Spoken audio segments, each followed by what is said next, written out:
السلام علیکم ورحمۃ اللہ وبرکاتہ۔ بسم اللہ الرحمن الرحیم۔ اللہ کے نام سے شروع کرتے ہیں جو بڑا مہربان اور نہایت رحم کرنے والا ہے۔ پارہ نمبر 18 سورہ نور کی آیت نمبر 34 کے مطابق کہ اللہ نور ہے آسمانوں اور زمین کا، اس کے نور کی مثال ایسی جیسے ایک تاک کے اس میں چراغ ہے، اور وہ چراغ فنوس ہے، اور وہ فنوس گویا ایک ستارہ ہے، موتی سا چمکتا روشن ہوتا ہوا۔ برکت والے پیڑ کا ذکر یعنی زیتون کا ذکر بھی بیان فرمایا گیا۔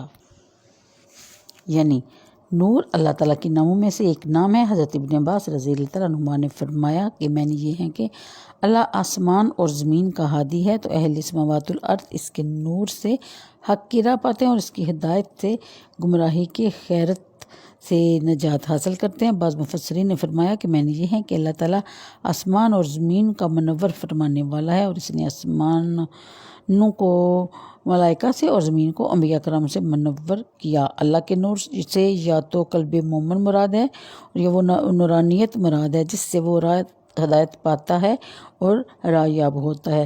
حضرت ابن عباس رضی اللہ تعالیٰ عنہما نے یہ بھی فرمایا کہ اللہ کے اس نور کی مثال جو اس نے مومن کو عطا فرمایا۔ بعض مفسرین نے اس نور سے قرآن کریم مراد لیا، اور ایک تفسیر یہ ہے کہ اس نور سے مراد سید کائنات صلی اللہ علیہ وآلہ وسلم ہیں۔